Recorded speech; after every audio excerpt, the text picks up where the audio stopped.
Shou-biznes olamidan yana bir xabar.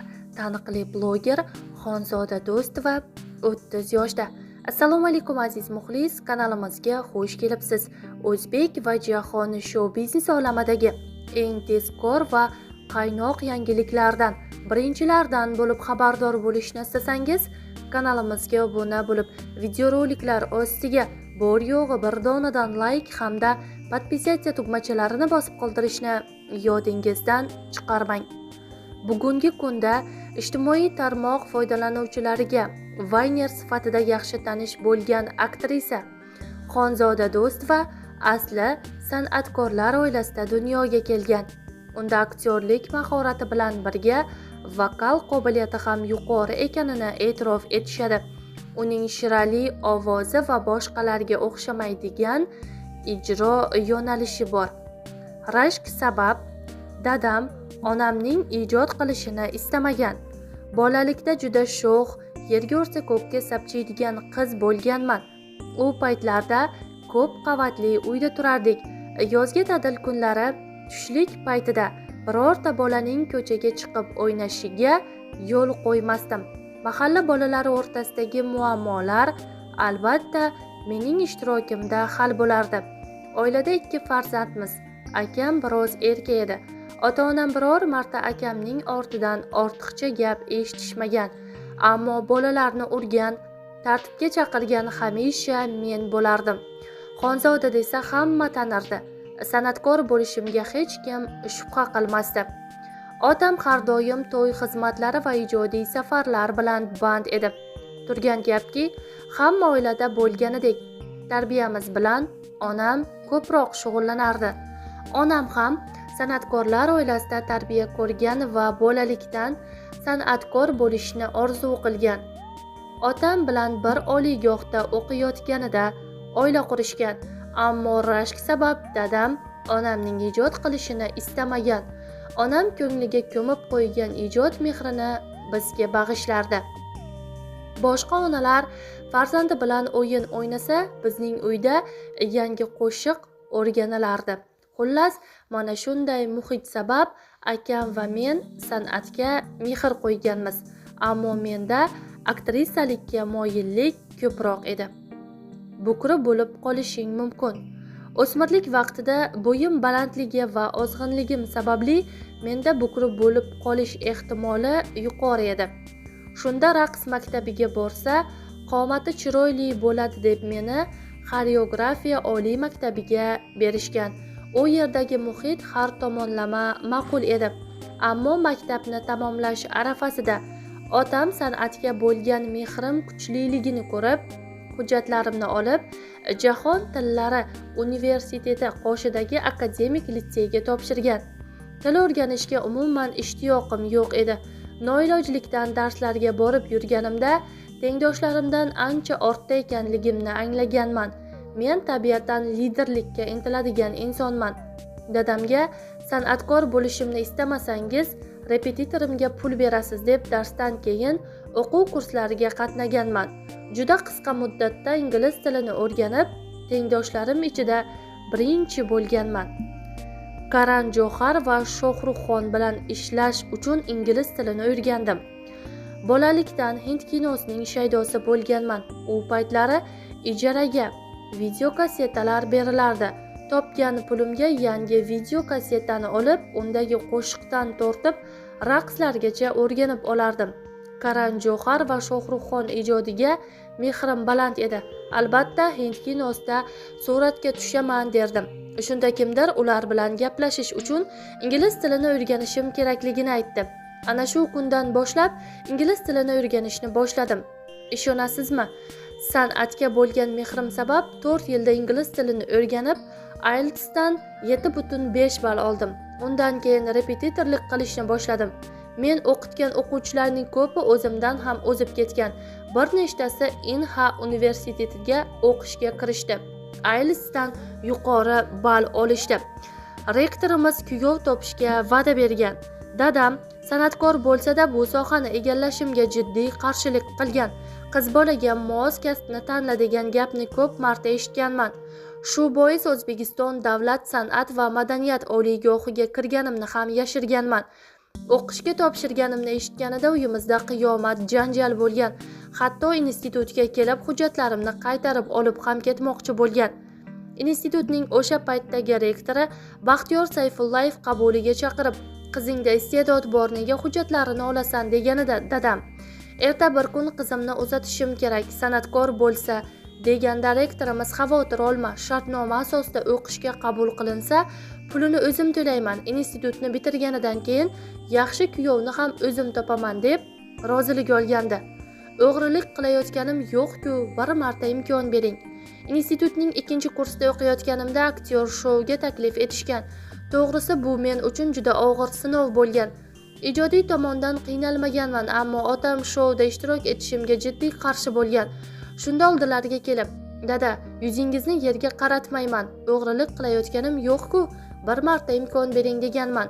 Shundan keyin indamagan, ammo ko'rsatuv tugaguniga qadar 3 oy davomida men bilan umuman gaplashmagan. Sahna ko'rinishim uchun rekvizitor va kiyimlarni olishim uchun pul kerak bo'lardi, ammo uydagilardan pul so'ra olmasdim. Syomka jarayonlari ba'zan kechgacha davom etardi yoki tayyorgarlik jarayonlari cho'zilib ketardi. Bu otamga yoqmasdi. Asliddin Do'stovning qizi ekanimni bilgach, ba'zi insonlar san'atkorning bolasi-da, otasi hakamlarni gaplashib bergan deb noto'g'ri gumonga borishdi. Ko'rsatuvda ishtirok etishimni istamagan inson nega menga yordam berishi mumkin? Sherali Jo'rayevni mazax qilganim yo'q. Ko'rsatuv bilan qiziqarli voqealar juda ko'p bo'lgan, shu bilan birga dilxiraliklar ham talaygina. Masalan, tanish-bilishchilikka ko'p marta yo'l qo'yilgan. Rejissyor yoqtirgan qizini Shahzoda Muhammedova, stilistlik ham qiladigan aktyorni boshqa ustozlar esa kursidagi o'quvchilarni qo'llab-quvvatlardi.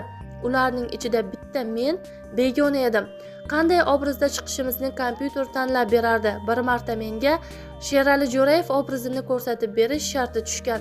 Qiz bola bo'lsam-da erkak kishini parodiya qilganman va qo'shiqni ham jonli ijroda kuylaganman. Tomoshabinlar chiqishimni olqishlar bilan qarshi olgan.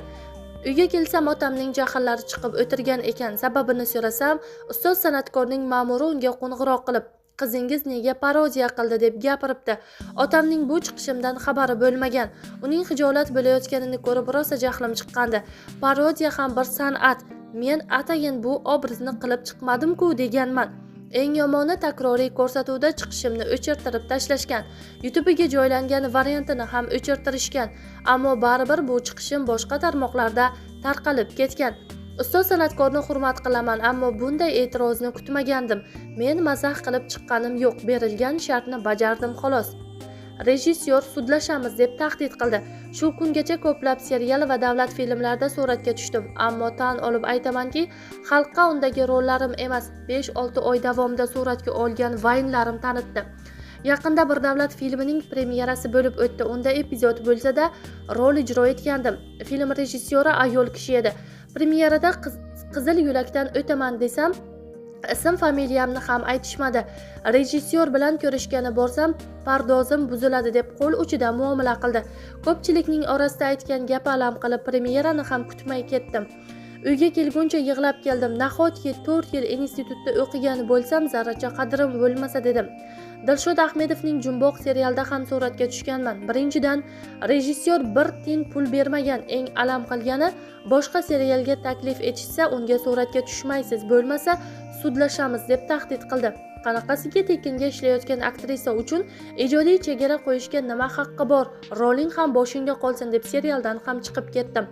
Hozir ham rollarga taklif etishadi, ammo mendan ranjishmasini rejissyorlar ulama kiprik qo'yilgan, labi shishirilgan aktrisalar bilan ishlashga o'rganib qolishmoqda. Ularga pul berishmaydi, qaytaga ulardan qurtdek sanab olishadi. Ertalabdan kechgacha joningni berib rol ijro etasan va berishsa 50 AQSh dollari yoki undan ham kamroq haq berishadi. Men issiq uyimda o'tirib bitta reklamaga shuncha pul olyapman. Yaxshi rol bo'lsa tekinga suratga tushishga ham tayyorman, ammo pichoqqa ilinadigani yo'q-da. Ustoz san'atkorlar ham vayn olishni o'rganishyapti. 3-4 yil oldin vaynerlarga past nazar bilan qarashardi, ammo hozir professional ustoz aktrisalar ham vaynerlikdan yo'l yo'riqlarni o'rganishyapti. Bir nechtasi yonimga kelib, qurilish tashkilotidan uy olibsiz, bizga ham berisharmikan, vayn olishni o'rgating deyishdi. Chunki asl san'atda qadr topish juda qiyin bo'lib qolgan, yoki rejissyorning taklifiga ko'nib yonida yelpatak bo'lib yurishingiz yoki zo'ringiz bo'lmasa bo'lmaydi. O'zbekkinoda 2 kunlab kasting topshirish uchun rejissyorlarni kutganman. Hozir o'sha kunlarni eslasam o'zimga rahmim kelib ketadi. Boshqa vaynerlardan farqli ravishda barcha rollarni o'zim ijro etaman va grimdan foydalanaman. Oz bo'lsa-da professionallik bor. Qaynona kelin mavzusida o'ralashib qolishni istamagandim, ammo xalqqa shu chiqishlarim ko'p yoqyapti. Bir umr bloger bo'lib qolishni istamayman. Ingliz tilini bilasiz, uning ustiga professional aktrisasiz, nega blogerlik qilib yuribsiz deb ko'p so'rashadi. Haqiqatdan ham internetga vaynlar olish uchun 4 yil tahsil olmaganman, ammo hozirgi aktyor va aktrisalarning boshqa iloji ham yo'q, chunki xashaki rejissyorlar ko'payib ketgan. Agar ular ko'rsatgan yo'l bo'ylab harakatlanadigan bo'lsak, birorta tuzuk rol ijro eta olmaymiz. Yolqin To'ychiyev, Zulfiqor Musoqov yoki Ayub Shahobiddinov kabi rejissyorlar har yili film olavermaydi. Kinoning kulminatsiyasi nima ekanligini bilmaydigan rejissyorlar esa oyiga yangi serial olishni uddalashyapti. Bir umr bloger bo'lib qolishni istamayman. 30-40 yoshga kirganimda ham vaynlar olib yurish niyatim yo'q. Ungacha jiddiyroq sohaning etagidan tutib bir stolning egasi bo'lishni istamayman. Pul ijoddan ustun emas. Pul hamma qatori menga kerak, ammo bu pulni ustun ko'raman deganim emas. Mana yaqinda bir davlat filmiga taklif qilishdi. Gonorar summasini ham so'ramay suratga tushishga rozi bo'ldim, chunki aniq bilaman, davlat filmlaridagi kunlik gonorar 200-250 ming so'm bo'ladi. Suratga olish ishlari tog'da bo'lishini aytishdi. Ayni o'sha vaqtda 200 AQSh dollarlik reklama taklif etishayotgan edi. Menejerim shuncha pulga reklama kelyapti deyishiga qaramay, film syomkasiga ketdim. Bir necha kunlik syomka uchun 1.900.000 so'm olgan bo'lsam ham har holda 4 yil bejiz aktrisalikka o'qimaganimni his qildim. Shunchaki rol ijro etishni istamayman, qiynalib ishlagim keladi. Afsuski, aksariyat rejissyorlar ishga nihoyatda yengil yondashadi. Turmush o'rtog'im bilan Instagramda tanishganmiz. Karantin paytida samarqandlik yigit Instagram orqali yozgan. Aslida bunday nomalar ko'p kelardi. Shu bois avvaliga e'tibor bermaganman. Men ham aktyorlikka qiziqaman, qanday kastinglar bo'lyapti deb yozgandi xolos. Keyinchalik bir-birimizga maslahat berib do'stga aylandik. Oxiri kasting sabab u insonga Toshkentga keldi, ammo kastingsiz serialda suratga tushdi. Bu insonning mardligi va or-nomusi ustun ekanligi menga yaxshi taassurot uyg'otgan. Qish kuni 10 kun Toshkentda pulsiz qolib ketgan, yordamini esa qabul qilmagan, shu bois ham uni hurmat qilganman. U paytlarda vaynlar suratga olmasdan menga motivatsiya bergan ham shu inson bo'ladi. 4 yil bir-birimizni sinab, keyin oila qurdik. Xonzoda do'st va o'tgan yilning noyabr oyida o'g'il farzandli bo'ldi. U turmush o'rtog'i bilan kelishgan holda farzandiga Muhammad Yusuf deb ism qo'ydi.